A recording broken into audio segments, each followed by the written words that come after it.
उधर गुड्डू की बेटी एनी घर में परेशान हो रही थी क्योंकि अब रात हो चुकी थी और उसके अब्बू घर नहीं आए थे। इतने में दरवाजे पर दस्तक हुई। दरवाज़ा खोला।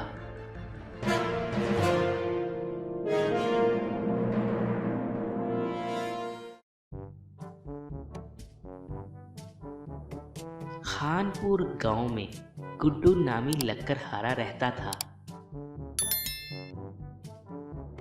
उसकी एक बेटी थी जो बहुत प्यारी थी और उसका नाम एनी था।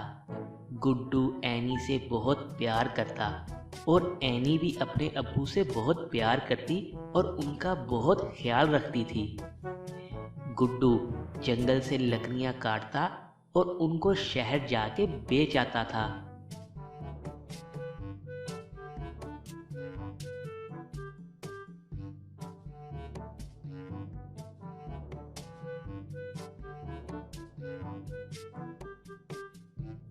लो, तुम तो आज लकड़ियां बेचकर जल्दी फारिग हो गए हो गुड्डू।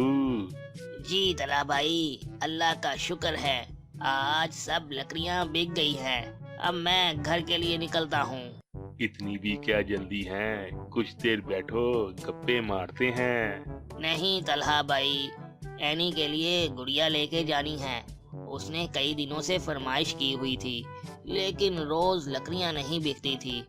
सोच रहा हूँ आज लकड़ियां बिक ही गई हैं तो उसकी ये फरमाइश भी पूरी कर दूं। फिर तो तुम हमारी बेटी के लिए तोहफा लेकर जल्दी जाओ।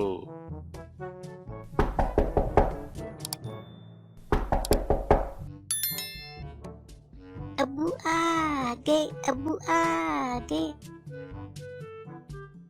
एनी बेटा, आज मैं आपके लिए देखो क्या लाया हूँ। ओ, मेरी इतनी प्यारी गुड़िया, वाह, ये तो बहुत प्यारी हैं। अब्बू आप बहुत अच्छे हैं। ही ही ही ही ही ही ही ही।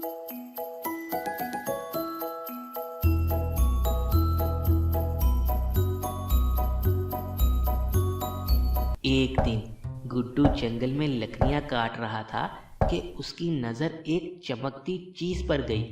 वो हैरान हुआ और ये देखने के लिए गया कि ये क्या चीज़ चमक रही है। जब वो उस चमकदार चीज़ के पास पहुंचा तो ये देखकर हैरान हो गया कि वो सोने का एक टुकड़ा था।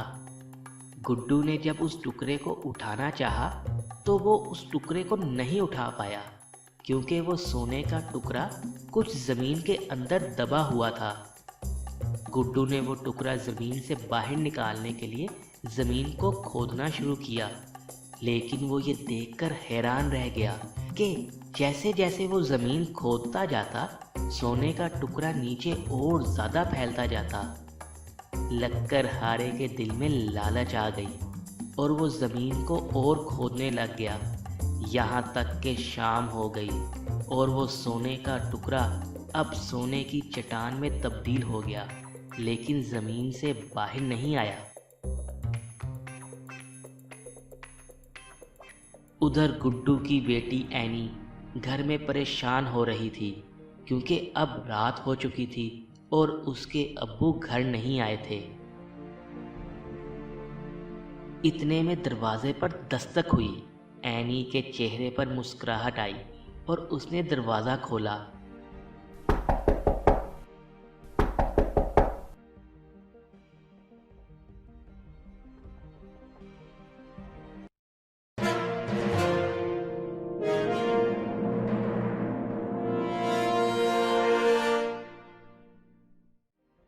लेकिन वो ये देखकर हैरान हो गई कि बाहर उसके अब्बू नहीं बल्कि तलहा अंकल हैं।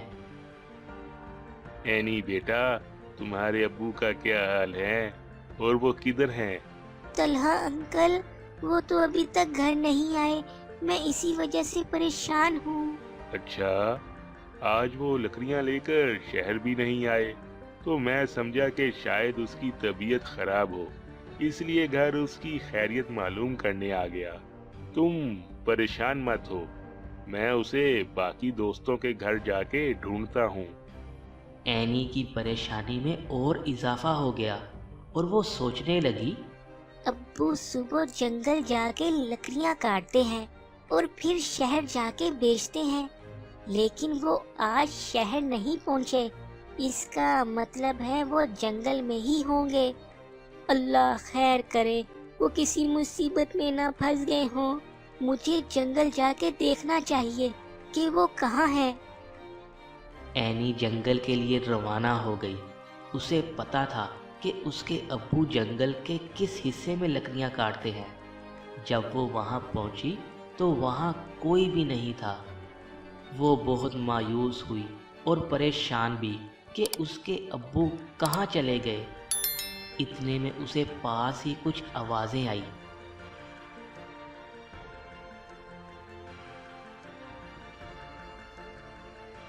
जब उसने वहां जाकर देखा तो वो हैरान रह गई। वहां एक गड्ढे में उसके अब्बू जमीन खोद रहे थे। उसने अपने अब्बू को आवाज दी, अब्बू अब्बू, ये आप क्या कर रहे हैं? इतनी रात हो गई है और आप घर नहीं आए। ओ एनी बेटा, परेशान मत हो, तुम घर जाओ। देखो मुझे कितना खजाना मिला है। मैं ये सोने की चट्टान जमीन से बाहर निकाल कर घर आ जाऊंगा। अब हम अमीर हो जाएंगे और आलीशान घर में रहेंगे, जहाँ तुम्हारे खेलने के लिए बहुत खिलौने होंगे। नहीं अब्बू, रात बहुत हो गई है और यहाँ जंगली जानवर भी हैं। आप अब घर चले, मुझे नहीं चाहिए खिलौने, बस आप घर चलें। नहीं बेटा, बस मुझे लगता है ये चट्टान कुछ देर में बाहर निकल आएगी। अगर मैं इसे यूं छोड़कर घर चला गया तो कोई और आके इसे निकाल ले जाएगा। अब्बू, आप लालच ना करें, हम अपनी जिंदगी में बहुत खुश हैं। आप बाहर आ जाएं, हमें नहीं चाहिए ये सोना।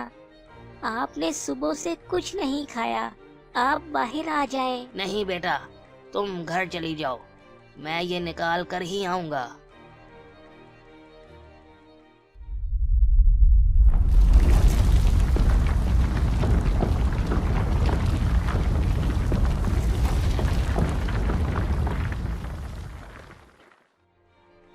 इतने में एक धमाका हुआ और जमीन हिलने लगी और देखते ही देखते वो सोने की चट्टान जमीन के अंदर धंसना शुरू हो गई और देखते ही देखते मुकम्मल अंदर चली गई। गुड्डू एनी के पास आ गया और बोला, हाँ बेटा, तुम सही कह रही थी। हम अपनी जिंदगी में बहुत खुश हैं। लालच से मेरी आंखें बंद हो गई थी, अल्लाह ने हमें बचा लिया। चलो अब घर को चलते हैं।